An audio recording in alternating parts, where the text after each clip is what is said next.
I saw something in his eyes, and I was like, and I had never seen that. And I had never had a friend like that who had been so kind and so supportive. And I saw something in his eyes, and I said, like, whatever that is, I want that. I'm Luke Story. For the past 22 years, I've been relentlessly committed to my deepest passion, designing the ultimate lifestyle based on the most powerful principles of spirituality, health, psychology, and personal development. The Lifestylist Podcast is a show dedicated to sharing my discoveries and the experts behind them with you.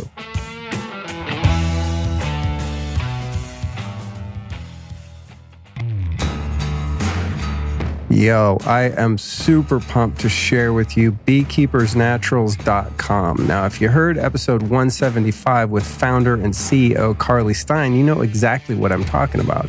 What I'm talking about are the highest quality bee products in the world from Beekeepers Naturals. Now, I've been using bee products for a long time. Back in the 90s, I was rocking like the bee pollen and you know, using kind of gourmet honey over the years and things like that. But until that interview, honestly, I had no idea of the superpowers and the variety of different bee products. So not only do these guys make the cleanest, most organic, most potent bee products, they also have the widest variety of products. So whether it's propolis, which helps you with the immune system, soothing scratchy throats, it's really potent stuff, or the bee pollen, which is a superfood with vitamins and nutrients and gives you energy. It has amino acids and protein, whether it's the raw honey, the royal jelly.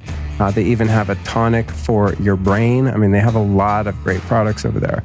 So if you're not hip to the power of bee products as a superfood, I want to highly recommend that you get over to beekeepersnaturals.com. And honestly, if you want to just learn all about bees in the industry and how it's done right for ecology and for the environment, definitely go back and listen to episode 175. It's a great episode, and the founder Carly is just brilliant, and she's running a really great operation over there. So I'm very happy to support them on the show. And like all the stuff I always talk about, I use them every day. In fact, I use it too much because I run out of it. Like when I interviewed her, I was like, so I do like a couple tablespoons of the bee powered, which is the really potent one that combines all of the superfoods in the hive into one product. She's like, dude, the dose for that is half a teaspoon once a day. You're tripping. But, you know, I'm hardcore. Because it just tastes delicious and it gives you like instant energy. So definitely get over to beekeepersnaturals.com. When you're there, if you enter the code LIFESTYLIST, that's one word, LIFESTYLIST, you'll save 15% off your order. So go to beekeepersnaturals.com, enter the code LIFESTYLIST.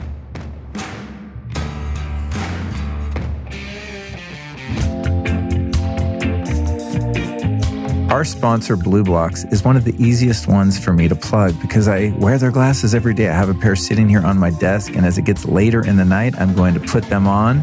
This would be the amber-colored glasses to assist in producing melatonin, getting me ready to wind down, get super chill, get a good night's sleep. But when I'm working here during the day behind glass, because guess what? Windows make fake light, like non-native blue light, I'll wear the yellow ones, or working on a computer or a phone. I'll even wear the clear ones that just block the really gnarly, narrow spectrum of blue light that our devices make. So everyone's learning now that the light in our environment is really important, and Blue Blocks makes it super easy for me to manipulate that light to be more healthy. What's really cool is they have non-prescription, prescription, and readers with free worldwide shipping. And they also have an epic service where you can send in your own frames, which is awesome. So you could get some old sunglasses that you still like the frames of and turn them magically into blue blockers. So go to blueblocks.com, that's BLUBLOX, use the code LIFESTYLIST and save 15% off. And while you're protecting your eyes and your sleep, you might as well pick up a Remedy sleep mask while you're there. It's a really cool sleep mask that's 100% blackout, has zero eye pressure and complete darkness, also with worldwide shipping. So if you're going to protect your sleep with the blue blockers, you might as well get the eye masks too. They're really great for travel because, you know, when you go to hotels, no matter how hard you try, there's always some damn light that snakes through. And I hate that. So I love the Remedy sleep mask for that. So again, go to blueblocks.com. That's BLUBLOX, blueblocks.com. Enter the code LIFESTYLIST at checkout and save 15%.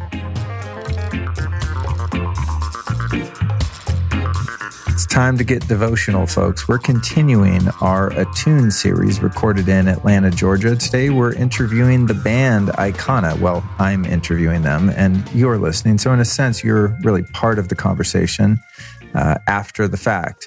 Our guests are Sukhdev and Akahdahmah, the duo known as Aykanna. They passionately share their joint vision to express freedom, unity, peace, and love through their work with sacred music, quantum healing, and Kundalini Yoga.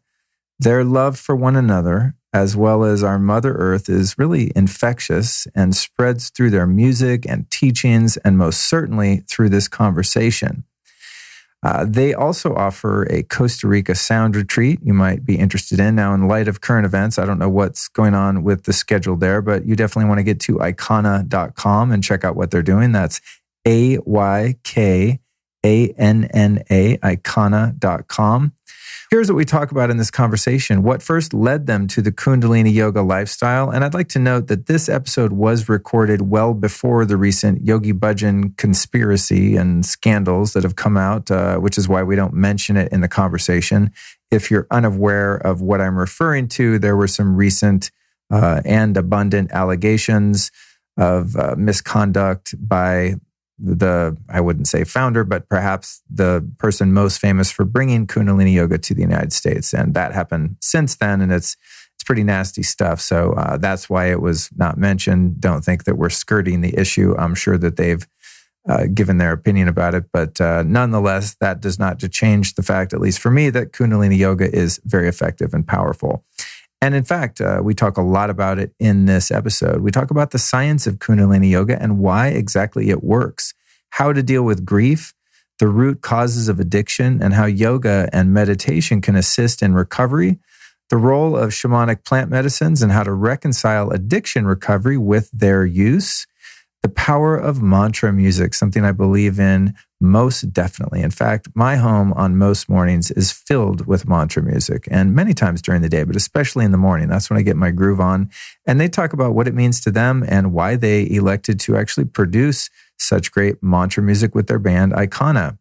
How these two collaborate on music without conflict, the language origins of the various mantras, yogic tools for a healthy relationship, how to settle conflict spiritually, their parenting philosophy that they use to raise their 6-year-old daughter, and then finally the Costa Rican sound retreats they offer and how sound and vibration leads to elevated consciousness. So this is going to be a really fun episode. I'm so glad you can join me. And I want to let you know, if you'd like to catch the behind the scenes recordings of shows just like this, make sure to follow me on Instagram @LukeStory. I definitely live streamed the conversation you're about to hear at the time, so you could have seen it in real time. And as a matter of fact, right at this very moment, I'm live streaming in my studio on Instagram, showing people my entire production process, how I do the intros and outros and the software that I use on my computer and the microphones and all the biohacks and all the things. So definitely follow me on Instagram @LukeStory. And if you want to take it a step further and you're a user of Facebook, I'd like to invite you to join the Lifestylist Podcast Facebook group. It's a private group with almost 6,000 people in it at this point, and it's a great place to post your questions and get answers from me and other members of the group. I also take questions from the Lifestylist Podcast Facebook group and turn them into solo Q&A episodes. So you might just get yours read and answered on the show. So go into Facebook and search the Lifestylist Podcast group. You're going to find us. We'll let you in and we will hang out and have a good time. So that's the social media plug of the day. Don't forget to tune in next Tuesday for a very special conversation with my girlfriend and former Lifestylist Podcast guest, Allison Charles, where we discuss the miraculous nature of our relationship and all the good she's doing in the world. That's episode 275 next Tuesday. So I think that's it for the plugs. I'd like you now to settle in, relax, and get ready for the soothing vibrations of Aykanna to take you away.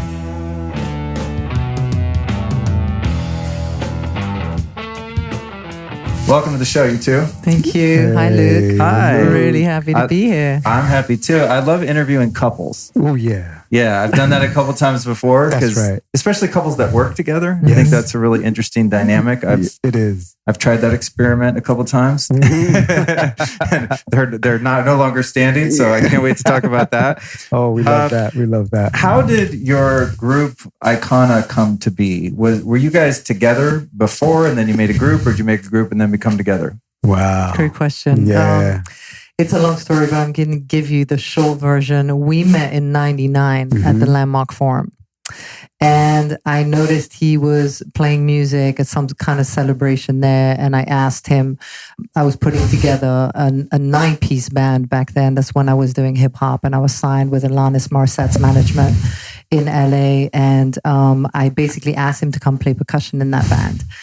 And so he came, and that was 2 years later after I met him. And so we went on that whole ride for 4 years and played a lot around LA and you know, talks of a record deal and lots of things going on.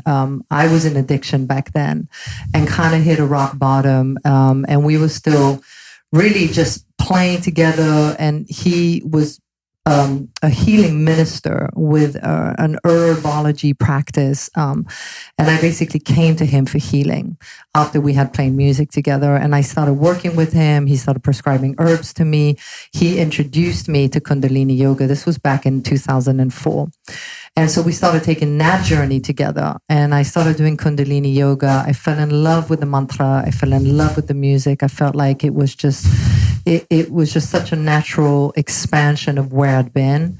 And the music business, which I'd been in since I was 17, was so devoid of any real connection and really spirituality, which I didn't know. I mean, that word is very expansive, but I didn't know that I was ultimately looking for a connection with myself.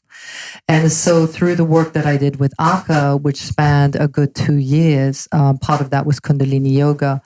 And inside of that, within the teacher training, I started playing the mantras. We started playing together. And then Kia Miller, who you probably know, she asked us to create 2.5 hours of music for her yoga DVD. And we just started playing in her classes at Yoga Works in Santa Monica. And so we did that. We made the music. And all of a sudden we were heading to a Kundalini festival. And we just looked at each other and we thought, well, we should probably print some of this music on a CD and take it with us. And we did that. And we got to the festival and we gave the CD to somebody. And from there, it just took off and it gave us a path. It's not like we decided to be a mantra band. It really called us. And it was an act of service, of seva, actually, that called Aykanna into being. I think there's some roots to that as well, because I had been involved in a medicine music project called the Urban Shaman. And, you know, this yearning to calm the noise of the heart, calm the emotional noise that I didn't know was anxiety or depression or post-traumatic stress from family trauma. And I was invited to a Kundalini Yoga class during this time, 2004. I thought it was some weird sexual thing, because in my looking to understand sexuality, I had been studying Tantra, and the Kundalini was associated with Tantra, you know, so I kept refusing the invitation, you know, being a healing minister and at the church and everything. And it was a service. The healing ministry was a service to the community. And I really wouldn't say I am the healer. It was more of creating programs where people could be an administrator, a minister of their own gift. And she was the minister of music. And how can I help guide them to understand how the value of their gift, how it can take care of their life and their lifestyle, as well as be a contribution to uplifting humanity. And I went to a Guru Singh class, April 8th, 2004. It was a Thursday night class. And he broke out with the music, broke out with the mantra. And I was like, wow. It just opened my heart. I felt the most peace I had felt since I started practicing Qigong. And it was just the most incredible thing that moved me to the front of the class afterward and asked him, can I bring my conga to play with you during class? And he said, sure, come on. And that was the beginning of being connected, or creating the connection between music and this idea of mantra yoga. This way of guiding our mind to serve our soul, which establishes a deep internal peace from our experience. And that was the impetus that began to grow and grow and grow and grow into what you see today and what she was mentioning as well. So that's some of the roots of that. Did you also have any background with addiction issues? I didn't know it, and I did. Right? I come from a culture where if you go to see a therapist, then something's wrong with you. So for the most part, people in my neighborhood or the community I was around, they look to work it out the best way you can. Most of the time, it's just work through it, push through it.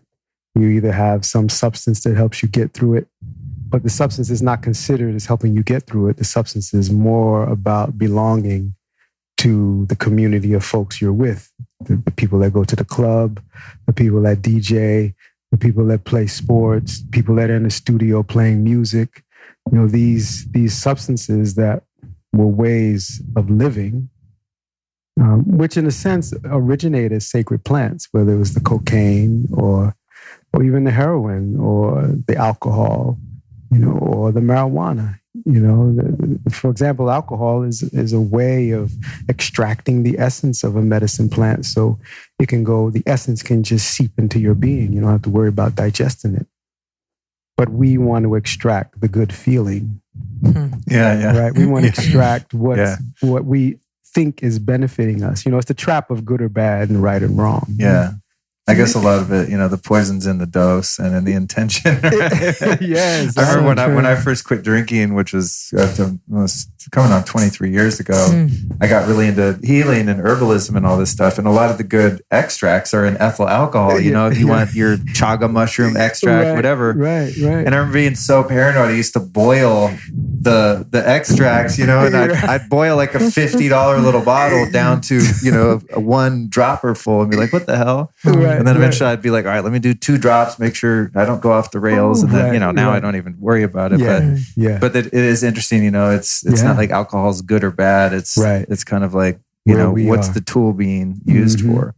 So in your case, I'm really fascinated in people that have kind of gone down the shadow path of addiction and things like that, because in my experience, so few of us make it out to tell the tale. That's right. And, the statistics are not in favor of people who have issues, acute issues with addiction. So what were the kind of primary tools that you were able to use to get out of that and absolutely live that good life you're living now? I think that for me, Aka, and having somebody there that I saw something in him initially when I met him, and this had nothing to do with attraction. It really was like I saw something in his eyes, and I was like, and I had never seen that, and I had never had a friend like that who had been so kind and so supportive. And I saw something in his eyes, and I said, like, whatever that is, I want that. And I was at the point where I come from a long matriarchal lineage of suicide and just of addiction all around my family. And I just knew that it was my moment. Like I was either going down that road of my matriarchal lineage or I was going to do a 180. And so I just begun the process of doing Kundalini Yoga. He introduced me to veganism. We went to Sweat Lodge. We fasted. I went on a 2-year rigorous, what we call the spiritual warrior training with him. And he was there the whole time holding my hand, and I had community through Kundalini. I was in 12-step. I did so much at the same time, and as an addict, like I was deep in addiction with Class A drugs and everything. You're an extremist, and growing up in trauma, it's kind of like that's locked into your cells, and I relate, yeah. Right. There's still something in this healthy, conscious life that I have to pay attention to. Like, when am I the extreme of trying to cleanse or do this or that, and find more of the middle path. But for me, the essential tools were community, was a daily practice, which in Kundalini Yoga we call daily sadhana. And that and good food, like really good nutrition, prayer, right? Those things 15 years later are still the foundations of my conscious and healthy sober life. I have a daily sadhana, I have community, I pay attention to what I eat, and my prayer is active and exercising and all of that. I think it's really a lifestyle. It's a consciousness.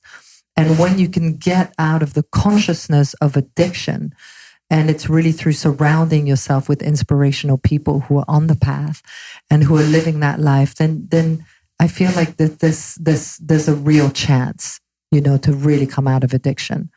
Because I think isolation and disconnection creates addiction.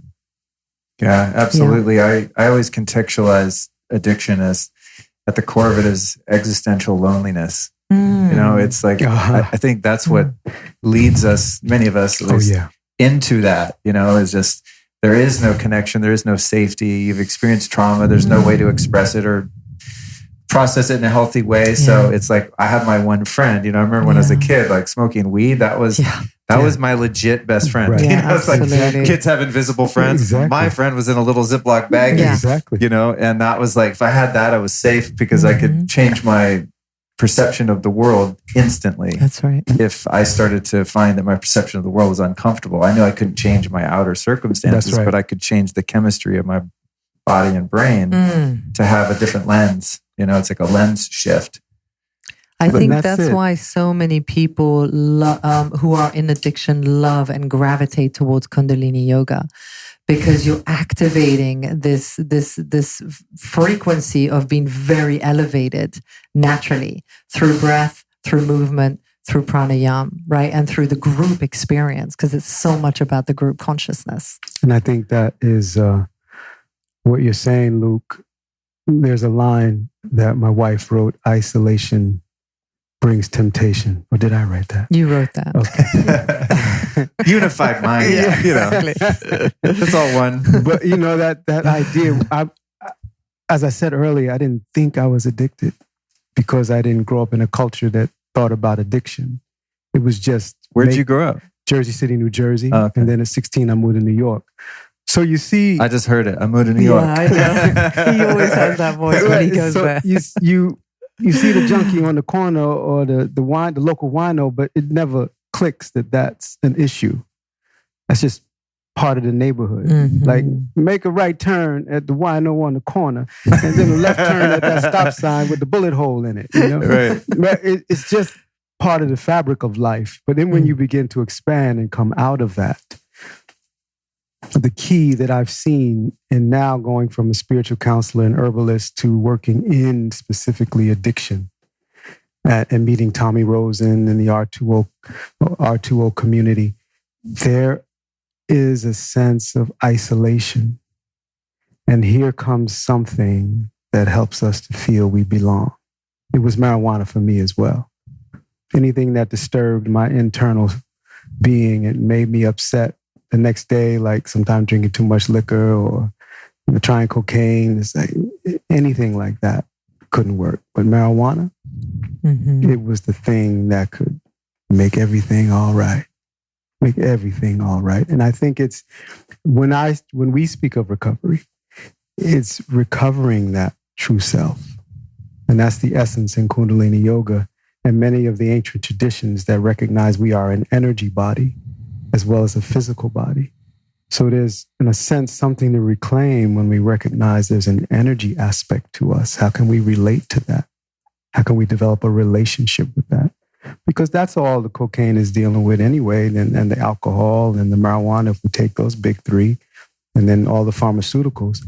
I talk to clients and say, okay, we think the alcohol is making us feel a certain way. We forget our physiology is organizing these constituents to give us the sensation, right? There's neurotransmitters that are being secreted. I mean, look at heroin. It's just blowing the roof off neurotransmitters. It's so concentrated, right? So the body is like, even marijuana, the euphoria that we have, the endorphins that are being pumped out. And that's why we go to the phase of now we've produced so much energy to create the feeling. And then the next thing, what do? We get the munchies, right? So give me something sweet, right? That's the fastest way to get energy into the system. Give it to me. And then once we get that enough, then what do we want to do next? We want to knock out, go to sleep. So the body has produced so much energy, but we give credit to this outside thing we can relate to, rather than relating to the internal energy system that has infinite resources at its disposal. And that's what Kundalini Yoga, or if people know about Qigong or Tai Chi or other practices out there, that helps us to cultivate a connection to something that gives us a sense that there's an infinite resource that we have available. And that's what switched me off from marijuana, is to want to know that, because I could drop. So I'm making formulas and oils, and this is the time of dispensaries coming online in California. People just bring me a pound bags and block bags, make me a hit formula, make me a liniment, make something they can rub on their sternum and make them feel better. Like give it some essential oils and let it seep into their sternum. And, they got ideas about they want to be the dispensary with the hit formulas, right? Yeah. This is before CBD and everything like that. But I could drop some in my shake and no one would know. I could put it in my tea and no one would know I'm getting my microdose to help calm the noise inside. But to go to the energetic system that you have already in you, like Yogi Bhajan, who brought Kundalini Yoga to the United States, said, it's our responsibility, and I'm paraphrasing a bit, to feed our soul prana. And prana is that essence of energy that is contained within the breath that allows us to maintain this consciousness in this spacesuit, as we call it, right? And here we are with this infinite energy at our disposal that can help us to feel anything we need to feel as a solution to what we don't like or what causes us to have isolation. To know that we can have a connection to something is what really shifted my addictive behavior, which I realized was really emotional. I was creating these, and Dr. Joe talks about it, right? These emotional neurochemicals that I create when I'm thinking about the traumas from the past that I had in the womb to 3 years old in my family. And, all of a sudden I'm thinking about something's wrong. And then I'm thinking about, man, why do I feel this way? And then all of a sudden my body is giving me the neurochemicals to help me feel this way. Even if I don't have the identification of depression or anxiety, I feel this way. And why do I feel this way? And something must be wrong with me. And then I get more neurochemicals to help me feel this way. And then, it's so good, dude. Right? The vicious cycle. Yeah. Oh, man. Yeah, it speaks to, that all of that happening internally. Also, I think when many people are faced with issues of addiction, we erroneously think that it's that thing. It's the weed. Okay, that's the weed. That's what's messing my life up. So I can just get rid of that and I'm cool. But it's the underlying dis-ease, right? And discontentment. Yeah. And then you take away the medicine. At least for me, it was like, oh my God, now I'm really screwed. It's like, I don't have a means by which to process the traumas of the past. And I don't know like what I'm really addicted to is negativity and those addictive emotions and repetitive thoughts and all of that stuff. And it's I think we're in a great time right now because the kind of business and even medical model of addiction is starting to realize that the outer addiction is a symptom of the disease within us, and there's more tools available now. I think people are really fortunate if they are fortunate to ever get over that first hump. Right. One thing that's been really transformative for me, specifically within Kundalini Yoga, which I discovered, 8-9 years ago, is mantra. There's something magical that happens when you listen to holy words with a vibrational resonance, sung by people, played by people who are doing it intentionally, that changes how you feel and ultimately who you are over time. And sometimes I find that in class, I find it easier to transcend when I don't understand the language. You know what I mean? That's right. Because it was like, I know you guys sing a lot. A lot of your mantras are in English, which are beautiful. And you're in my Spotify playlist and everything. Do you think there's a difference? Like if you know what the words mean or not? Or is it just the essence and the energy of it? Well, when you're looking at mantras, what you're working with is the ancient languages of the earth, which are the codes behind our modern languages. So there's a wiring that happens with the mantra, with these ancient languages that really connects to the essence of our being. And so, like English and French, and, it's all these modern languages are so literal. And these ancient languages are multi-dimensional. And so the activation of the neurotransmissional fluids of the brain through the tongue hitting the 84 meridians on the roof of the mouth are really activating these experiences that are not accessed through modern languages. So that's what you're feeling a lot of like when you don't understand, but there's an energetic resonance there that you can't put words to. And that has a very specific activation, like different mantras activate different things, right? So when you chant Rama Dasa Sase So Hung with the tip of the tongue and the way that it's moving, it's activating and opening certain parts of the brains that are going to feel and connect to this healing, blissful, connected sensation. Then you might chant like a mantra like Ha, Ha, which is from the navel. And then all of a sudden you're really activating your life force energy and your personal will and your power. So different mantras have these different experiences. And because we're so locked with the English, with literal, and I think that English mantras are also very valuable because they help reprogram the loops that we have, because the mantras that we have in English, right, or whatever language you speak, most of them are not positive. So we replace the negative loops with these positive English mantras as well, which can really be helpful. So we love both, but mantra in and of itself is a technology. Man is the projection of the mind, mantrang.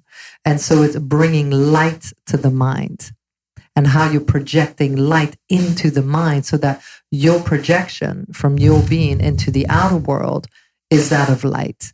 It's that of connection. And then everything, when you're in the light, you're feeling love, you're feeling connected, you're out of fear, you're out of the darkness, right? So I'm sure Aka has some. Well, I was just going to say, anytime someone engages in a devotional activity, what we call the bhakti yoga, like that devotional activity of using the voice, there is a transformation that has an opportunity to blossom. In the beginning was the word, right? This vibration that we're engaging. So whether it's English or native language mantra, as you were saying earlier, that intention of utilizing an aspect of the universe, whether it's a physical substance or what was taught to us, the sound, they're living beings. A person could chant the vowels and begin to discover the secrets of the universe. But again, it would be from that devotional place. Sometimes when we're in recovery, we call that the rock bottom, where we realize we need to change. There's something that must change. And where can that begin? So we look at the breath and the voice being connected when we're chanting. And as she mentioned, there's a technology that's within this spacesuit that's energetic. And when you connect to it, and mantra and breath are perfect ways to do it. So it's an entry point, whether they're English or whether they're in a language of sacredness, like Sanskrit or Aramaic or something like that, that you're still, yes, now you're getting into more specific, more advanced, like a pure heart degree. You're getting your PhD now. You're really diving in the mantras. And sometimes, without knowing what they mean, go into the feeling of it. Let it ignite from there, because we fell into the language of meaning and words, and it was more tonal. There was a vibration that was coming out of you that was maybe a lower vibration, then I'd respond with a tone to raise the vibration. But there was no looking at you as bad for your tone or looking at me as good for my tone. It was just this connectedness to toning and allowing the universe to speak through us. And I think it's happening for us now in this Aquarian age. Yeah, I do too. It's something else that's been interesting to observe is the popularity of sound healing and, the crystal bowls and gong and these sound baths and stuff, which I think first experienced in Kundalini Yoga at the end of a class. It's a wrap, boom, here comes the gong, and it's like, I always wait for that. I'm like, why do I like this so much? It's just, it's so restorative, the vibrational tone of that. And then going in, of course, for years now, and all kinds of different sound experiences. And I think there is something mystical yet deeply scientific about the effect of vibrational tones on our biology Absolutely. at a cellular level. And when I would first hear, my teachers like Tej and Guru Singh and whomever, and they would be quoting Yogi Bhajan about, this activates the pineal gland and increase the magnetic field. And I'm like going, I'd be sitting there like, I'm cool with this, but I know this is bullshit. You know what I mean? Right. It makes me feel good. So it's like, okay, Yogi Bhajan, say whatever. Right. But now, all these years later, you got people like Joe Dispenza actually explaining the science of it, where you're like, you're sending the synovial fluid up, your spinal cord, and it is going into the center of your brain and activating the pineal gland, as he calls it. Right. And, so now it's like, oh, wow, there is the mystics and the scientists are sort of converging. And that's what they say. One of the main ways is looking at the effect of sound and vibration. Yeah, absolutely. Because subjectively, wow, I feel really good if I listen to Chopin, and if I listen to Slayer, it's a different feeling. You know what I mean? So I don't know. I don't know where I'm going with that. I think it's important to understand that mantra is a technology. Like, it has nothing to do with religion. It's really an ancient science. It's the ancient science of yoga. In some religions might have attached to that eventually, but in essence, it was just the people, right? The indigenous people, the people of the earth, were communicating with the cosmos because, that's all they had. They moved with the cycles of life, and they communicated with the stars and the cosmos, and that's how all these mantras were downloaded. It wasn't, it's a very essence practice, that was created. And I think it's no coincidence that at this time on the planet, we have every tradition literally accessible through a hit of a keyboard. It's no coincidence, because we're needing these technologies to just hopefully, overcome what's happening to humanity and what's happening to the planet. So, I feel they're so valuable. And I know that, whenever we're dealing with anything emotional, or we're getting into something together, or as a family, like, the mantra is always what gets us through, chanting together, or even chanting silently, or, it's a powerful tool. We'll be right back at you after this brief but important announcement. The sponsor for this show is ComradeSocks.com. Comrade Socks was created to provide a simple way to feel better and energized every day. Now, they're not your average socks. These guys spent 2 years developing smart socks with all-day comfort, style, and certified health benefits. And these things save my life on road trips, air travel, walking the dog, sitting around recording podcasts, and especially when I do public speaking and I have to be on my feet for a long time. They're designed for everyday wear, so they're the world's most comfortable compression socks. They have a padded toe and a heel cushion and something called slide free that keeps your socks in place all day so they don't slip around and droop and all that weird stuff that socks tend to do. So the Comrade Companion socks are really good for preventing swelling and just being more comfortable when you live and travel. They also speed up muscle recovery after workouts, and they come in a range of colors and styles that have a really great look. And as someone who used to work in fashion, like, I'm not trying to wear some like medical grade looking socks or something super sporty. I'm not a sporty guy, I kind of like used to play in a band. I want something with a little flash, and Comrade Socks provides that. So they're functional. They give the medicinal benefit of a classical compression sock, but they look really cool, and no one will even know that you're helping your health and looking dope at the same time. So if you want to do all of the above, it's super easy. Here's what you do. Get over to comradesocks.com/Luke. That's COMARD socks, comradesocks.com/Luke. If you want to save 20% off, why not? Save some cash. Use the code Luke at checkout over at comradesocks.com/Luke, and you're going to get hooked up. Going to save your feet, maybe for the rest of your life. You're definitely going to make travel and living suck a lot less with comradesocks.com/Luke. And now back to the interview. In addition to the more Eastern-based mantra coming out of the yogic traditions, I saw you guys do a beautiful opening ceremony in which there were what I thought were kind of Native American sounding chanting and whatnot going on. What's your experience with other traditions and how have you integrated those? Indigenous songs that we were singing. I always look to the physiology of the body, physical, and how that has an energetic effect and also connects to the energy aspect of ourselves. And you mentioned the word frequency. To consider that we are frequency first is something to graduate to. Because then there's an opening of awareness, especially if we have behavior that is counterproductive for our health and well-being. That could be called addictive behavior, habits.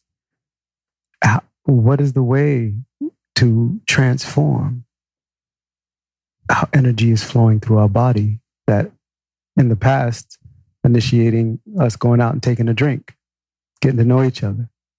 Or in this time, we can sit at a holistic conference called Attune and have some purpose to our conversation, right? Because of our frequency. But I've had no small talk all weekend. Yeah, right. It's been amazing. Yeah. I'm like, oh, thank God. You know, you can just sit down with any random person and just dip in, you Yeah. know? See what I Yeah, mean? yeah. So the singing of, it's part of our fabric as beings that are vibrational. And so wherever you go on the planet, whatever culture you wind up in, if they're close to the earth, they have a connection to songs that are not just songs like the next greatest hit because the chief really liked this one. It's because they would balance out the energies because they're going to plant and they want to sing the vibrational energy into existence that we're going to plant these seeds. We're setting our intentions. Just like we sang the song, an eagle song or earth song. So we sing that earth song so that we touch base with where we get this spacesuit from, where we get everything, these cameras, everything we have came from Mother Earth. So what keeps us from recognizing that as a manufacturer, when we make something that is plastic, especially with our daughter's toys, what's it going to wind up being when that child is not playing with it anymore? Why do we only stretch our thought into making something that is marketing a movie and then let a child or parent buy it, let them play with it? Now, how come we don't think about what happens after that? If the earth gave it to us, Dude, every time I walk in like a Target or something, I just see a landfill. Yeah. You know, it's just all this junk, right? It's because how long does it stay in a child's mind, or even in ours, as far as the sturdiness of it? How long does it stay in its function, right? So the idea of singing these songs is to come to our essence and the truth of who we are, so that we can return to being aware of what is simple. So we sang a Mother Earth song, so we can realize where we come from. So when we walk on the earth, we tread lightly. Right? We're aware of what we're buying, so we know where it's going to go. Sometimes those little plastic things, because we're in Costa Rica and we're sweeping up the beach, and sometimes those little plastic tags that tack on the price, sometimes I just put them under the sink. I don't even throw them away because I just imagine where they're getting caught in the throat of some animal, some marine animal, right? Or in the belly of some marine animal. But mostly to your point around the songs, you know, we sang an eagle song. So it is to connect to that essence of us that has the ability to see like an eagle, because we're made of all the energies of the universe from indigenous perspectives, right? So how can we embody that? And here comes the songs, you know, and we're in a ceremony and we may do it for the closing ceremony, but there's a traveling song, Okina, you know, and when you sing it, you feel your body move to create the sound with enthusiasm, because these songs are not whispered. Take way, you know, these are sung so the earth can hear us. Oh, you guys were bringing it in the opening ceremony. That's why I was like, I want to ask them about what this is. Yeah, and I would just like to relate, you know, Akka, that initially all this came before Kundalini Yoga. Akka's been sitting with this tribe up in close to Ojai, up on the 33 for over 20 years.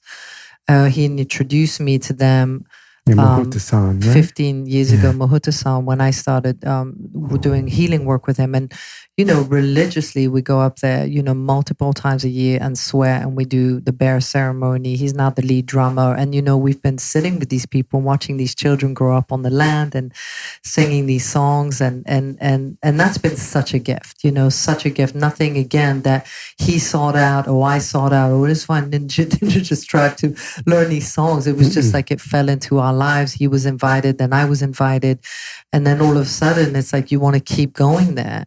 And you want to keep showing up, and you want to serve, and you want to be a part of their mission, and you want to understand their ways. And it became another healing path. Like the Sweat Lodge for me became like a dual path to Kundalini, very, very important for me and my recovery. And these songs are so healing. And we sing them often as a family, and we've been given, I always want to say this, but, by Turtle Hawk, who was the chief who recently passed of that land, or who was the caretaker. He would never call himself a chief, but he really gave us permission to share these songs and sing these songs. And I think any practices that can help us to reconnect to the earthly ways. This is what really our family's mission is about. It's like, let's get back to nature. It doesn't have to be drastic. It doesn't have to be extreme, but let's just connect to these earth songs. Let's connect to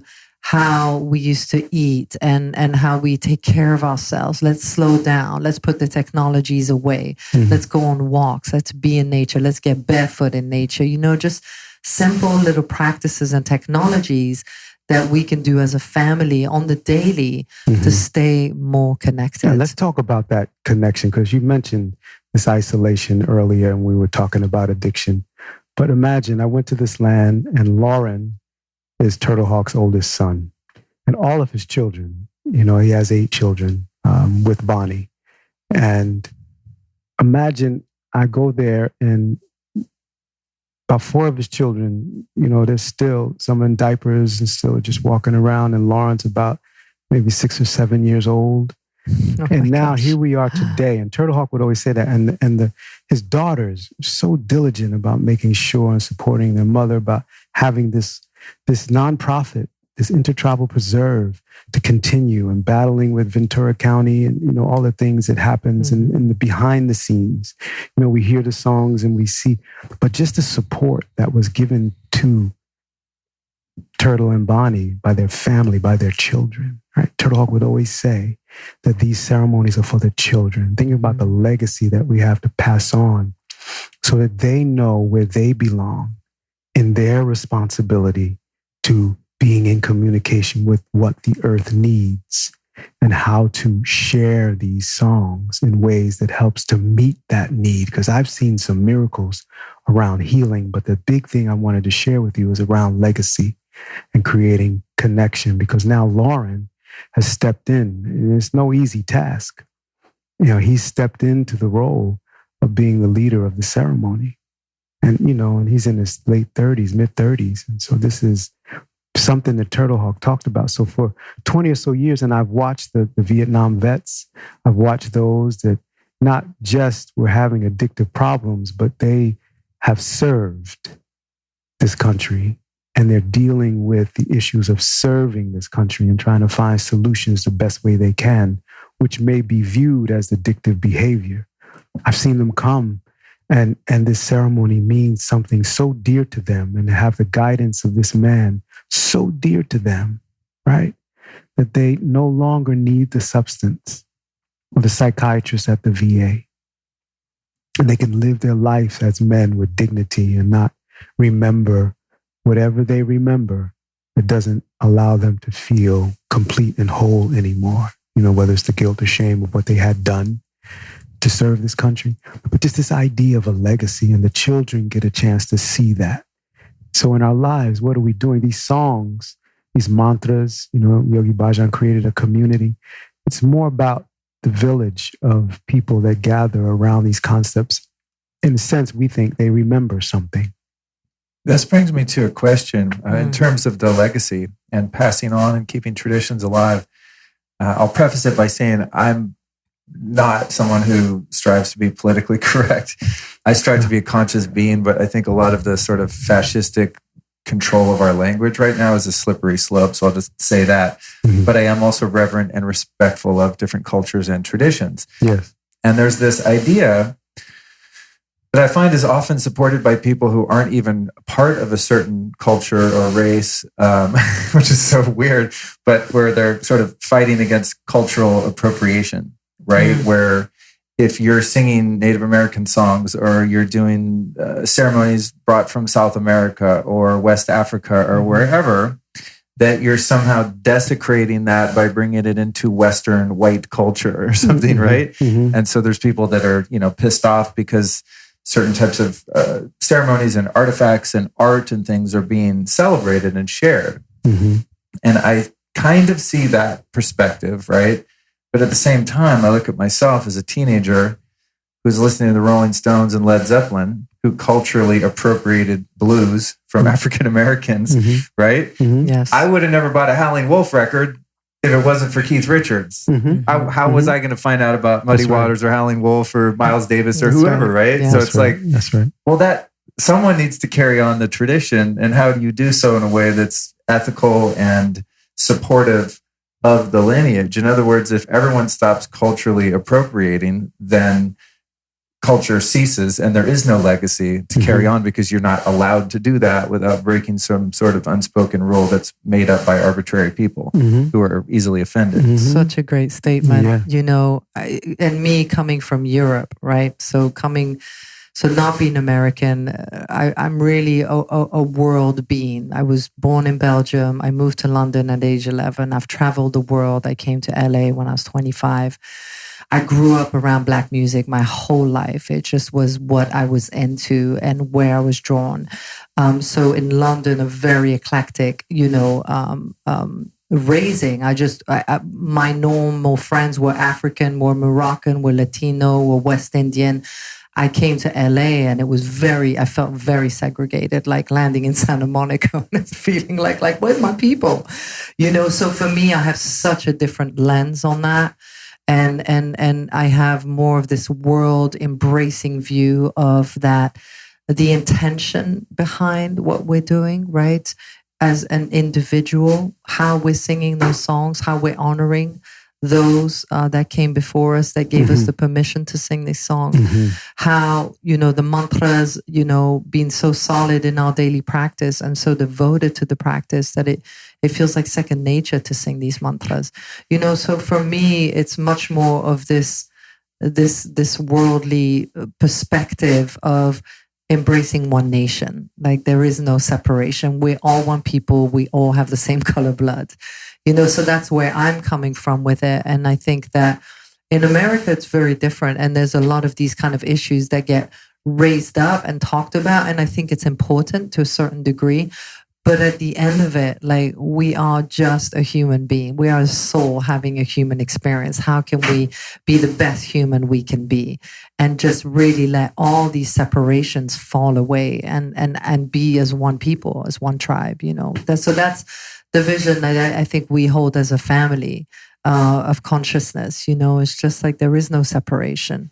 Do you think perhaps and I agree, because I don't I don't look at myself as like a white male. I know the world does, and I'm sure my life's been somewhat easier growing up in America as a white male. I acknowledge the reality of, people that are too ignorant to see past that. But absolutely, yeah. I truly believe that I've had many experiences here before, and I might have been a shaman in, Peru, right? And so who's to say I can't wear the garb of a shaman in Peru now, just because God put me in this particular color meat suit this time, so it's like, I don't know. It's just, it's a funny issue. And I guess the key there is maybe the gripe of that is when there's not a respect of where it came from, or when there's kind of a theft and someone's profiting. So you have Got it. an Urban Outfitters that's like, oh, crystals and dream catchers are on trend right now. Let's capitalize on that shit. Perhaps there's no equity going back to indigenous tribes that are still struggling, or that's a really good point. I don't know. There's an answer.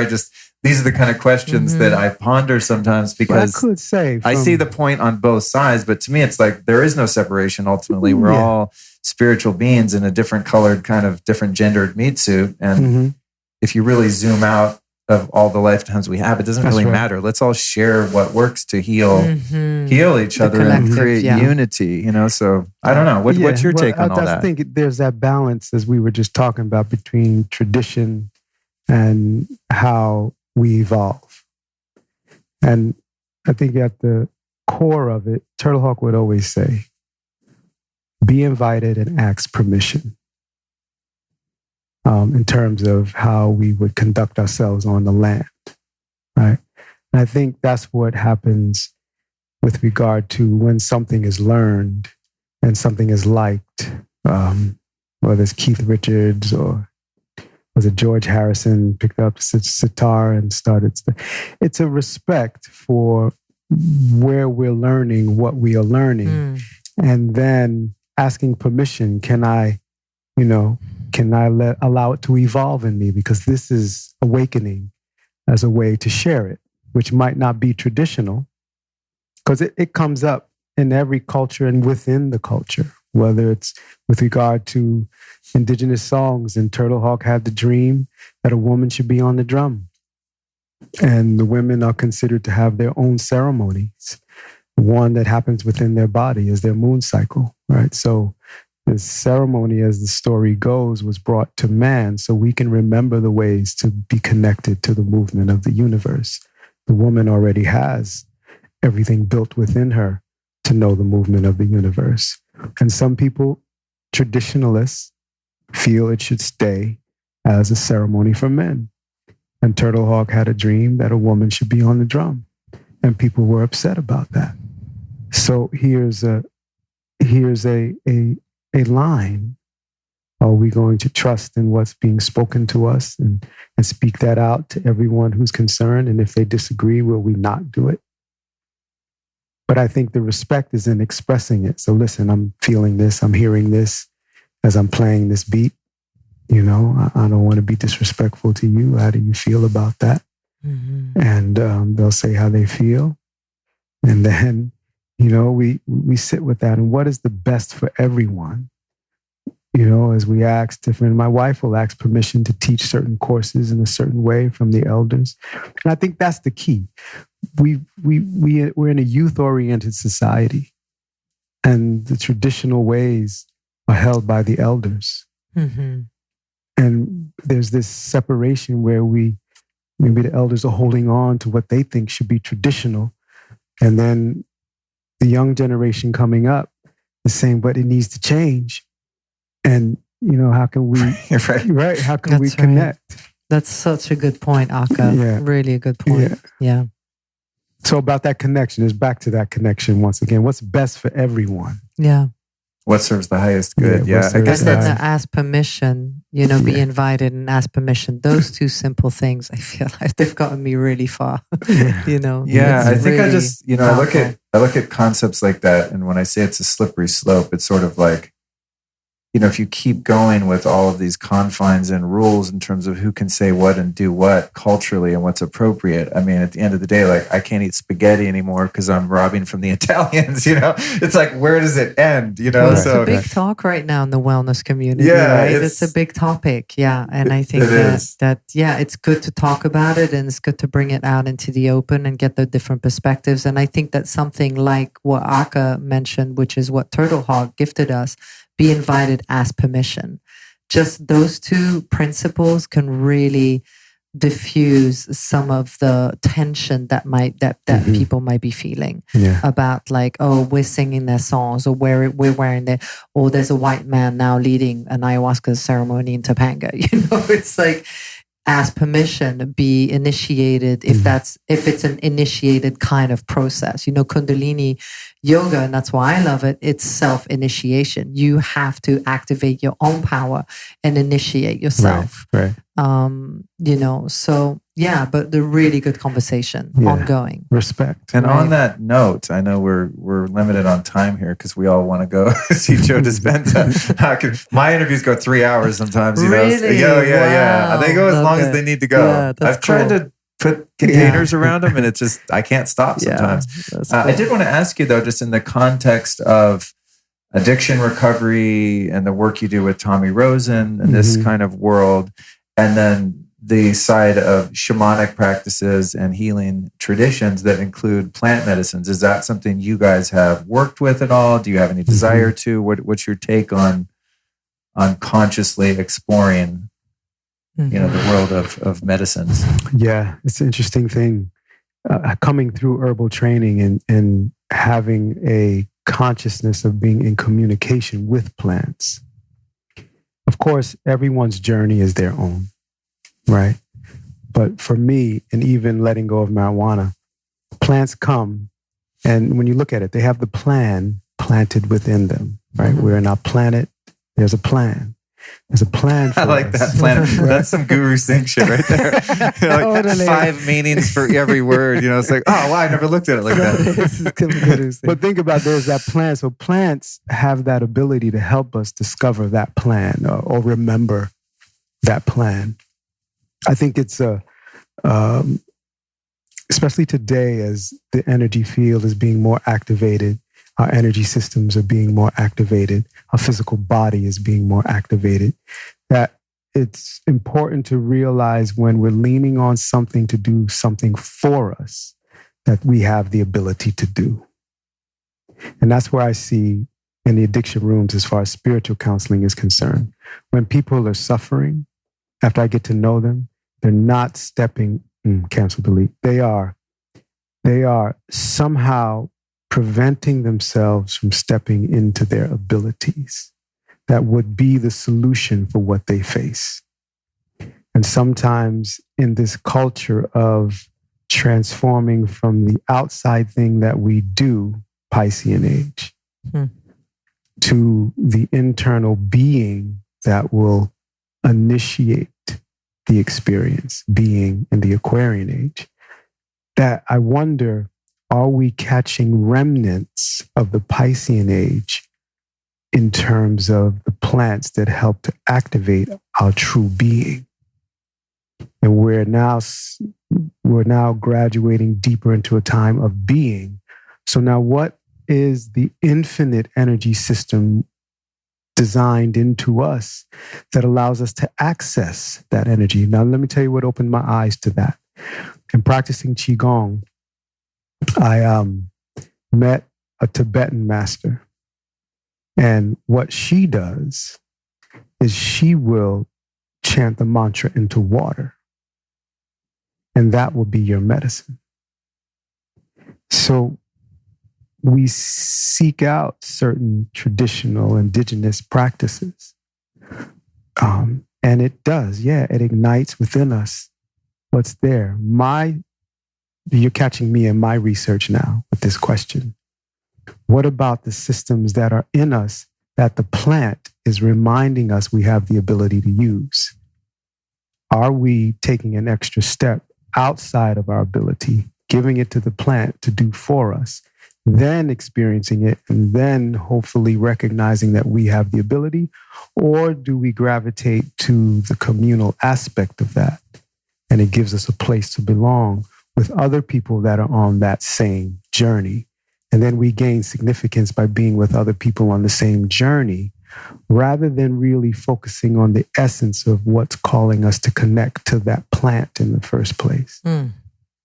Where are we in our consciousness as far as our journey, and where are we in thinking about connecting to ourselves, that whole connection piece, or isolation? Because we've seen it, the spiritual ego can slip into the isolation, and that isolation mimics itself as belonging to a group. That's with this master.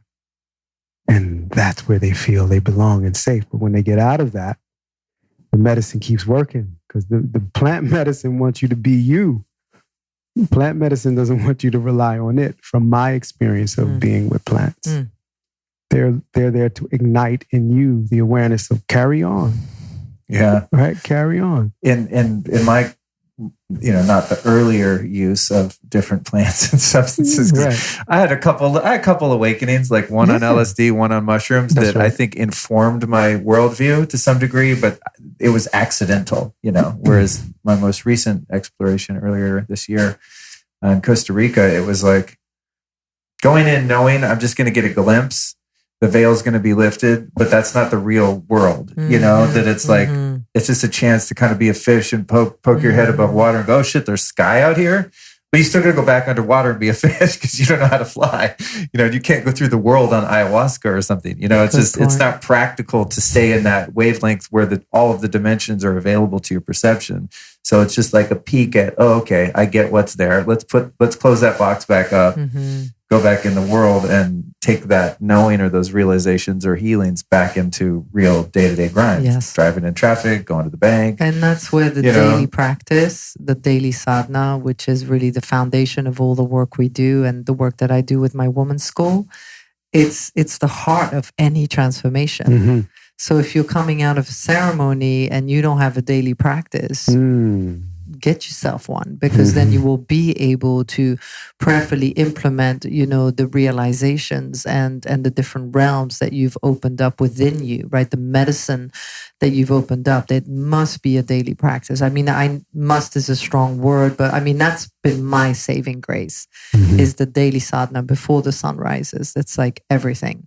Oh, you're my hero. My dream in life and my goal is to sun gaze every morning, which is difficult to do in Ojai, to get because you have, it's in that valley. I want to move there, but I'm like, I don't know. I got to find a vantage point for the sunrise. And then you got to go really far to get the sunset because that one mountain is in the way, But the days when I am able to do that, this morning I got out there not a little bit after sunrise and did, my breathing, grounding, shirt off, like praising the sun and all that. And it just it's just a completely different day. Absolutely. There's nothing that compares to that. And I think that someone could utilize things like that as a regular discipline. Yes. And probably achieve, like you were saying, what's on the inside that you could get a glimpse of by sort of taking a fast elevator to a certain plane of consciousness with medicine, right? Where you're like, oh, I'm on the 32nd floor. Yeah. Shit. But there's the other path, which is kind of climbing your way on the stairs, and it's like you keep that vantage point as you go. So I don't know if there's a right or wrong, good or bad. Yeah. To me, there's not. It's all useful in its own context. Yeah, absolutely. And there's been, it's been proven that they've done studies with people who have been deep in addiction. About 60% benefited from those kind of ceremonies and have stayed sober, and then 40% haven't, So there is genuine studies out there that are showing that. And I think it's a very individual path. Our path is Kundalini and these native songs and activating the inner pharmacy, and that's been what's working for us and what we're sharing and teaching. The inner pharmacy, I like that. The inner pharmacy. I like that. Yeah. Well, we have DMT in there already, We've got everything we need in that. So you can find ways to activate it. Yeah. All right. So we got to get out of here. Real quick, I'm going to give you a lightning question, and that is, and you can each answer and give me three teachers or teachings that have influenced your life and work that the audience might be able to go study up on. We'll go back and forth one and one. I would say Yogi Bhajan from the Kundalini tradition. I would say George Washington Carver. Incredible, right? The man who talked to flowers. Interesting. Yeah. He can clear the space and say, hey, dig up under here. And there's a rose bush. No way. And he'll take the soil out, separate it into pigment, then paint by hand the rose bush that he saw. Holy crap. So, the idea of having that connection to creation is what he teaches me. Cool. Yeah. I would say the Sufi master Inayat Hazrat Khan, who wrote The Music of Life. That book and those teachings have had a big impact on me. Yeah. Yeah. And The Secret Life of Plants. Again, nature and me, that's my medicine. Yeah. So anything that helps to really... I'm with you on that. Yeah. For me, like all the ancient women, feminine mystics, Mary Magdalena and all those ancient mystics that have really the feminine that have really awakened the feminine aspect, the Shakti aspect of what it is to be a woman and to be in the flow and to nurture the earth and nurture ourselves and each other with that feminine touch. That's been a big teacher right now for me. Yeah. Cool. And there's a book called The Prayer of the Cosmos. And that was influential in growing up Baptist and doing my training in the First Evangelical Church of Christ. It was a book that put the teachings, the essence of the teachings from the Middle East into perspective. And this is from Aramaic, the Lord's Prayer and the Beatitudes are broken down from a metaphysical, literal, and a cosmic meaning. Because that's how Aramaic should be interpreted. But, Latin or Rome, these languages are literal. So we didn't get our Father which art in heaven. So when I need my Father, how am I going to connect? But in the first line of Aramaic is Abunda Bweshmaya, the great parent of creation that dwells in the center of creation. And that's where Aykanna comes from, that line, the fourth line. Thy will be done on earth as it is in heaven. Nechwe Sivyanak Aykanna, the Bweshmaya Afba'ara, right? So that Aykanna is that just as, it's that link. It's that connection, that pipeline, that connection we're talking about. That allows us to experience heaven while we're in earth. That's dope. Yeah. That reminds me a lot of Emmett Fox's work. Scientific Christianity. True. Doing away with all of the metaphor, and just getting down to the essence of what it's actually saying. Because I never grew up in religion or church, but years ago I got into Emmett Fox's stuff, and I was like, "This is the Jesus stuff. This is dope. Like I can do this. This works. You do what it says on this page, your life's better. It's very simple." Exactly. Well, thank you guys. Lastly, where can we find you online? Website, social media, any of that? We're at Aykanna.com, Spotify, on Instagram, Facebook, YouTube. Aka has a platform under akajackson.com. Yeah. And I have a woman's empowerment school under shaktischool.com. Awesome. So there's a few places. Cool. But mostly you'll find us on Instagram. Sukhdev, Aka, Aykanna. Right. Great. Awesome. And you guys can find all those links in the show notes too. Well, thanks for joining me. Let's get out of here. Thank you. So that brings this episode to a close. Thank you so much for joining me. If you enjoyed the show, please share it with a friend. And don't forget to check out Aykanna's music. You can find it, of course, on Spotify. I'm listening to these mantras all the time, and they're great musicians, very uplifting tunes.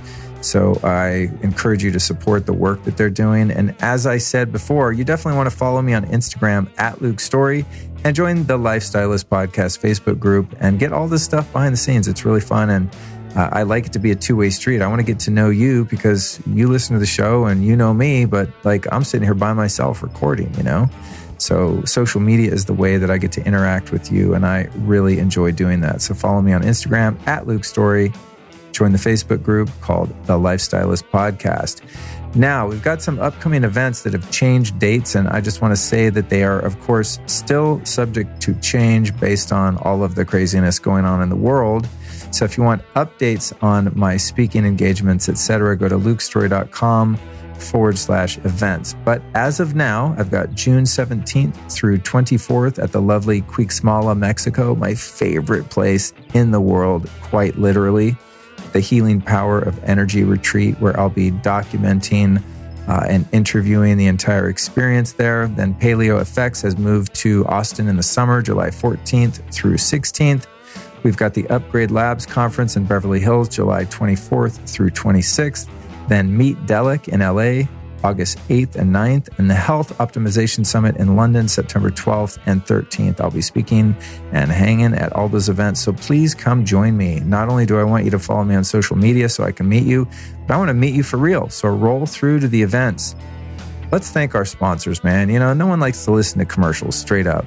I wish we lived in a world where, I don't know, maybe if I was a trust fund baby or independently wealthy and was just rolling, then I could just give you this podcast and not have to make money to pay the team, and I could just pay all the expenses myself from that trust fund, and we'd all be living the dream. But unfortunately, that's not the way it works. I must have brands that support and fund the show and my work here, and you are a critical part of that. If you don't buy products from these brands, they're like, we're not doing ads on the Lifestylist Podcast because no one buys our stuff. So If you enjoy what you're hearing here and you want to give back, of course, you don't have to do so monetarily. You can share it with a friend and just keep listening and, do what you can. I get it. But if you're someone who enjoys health supporting products, you can go to lukestory.com/store and find all of our sponsors, not the least of which being our 3 sponsors today. First up, we've got Beekeepers Naturals, the best and most potent and most pure and awesome bee products on the planet, beekeepersnaturals.com.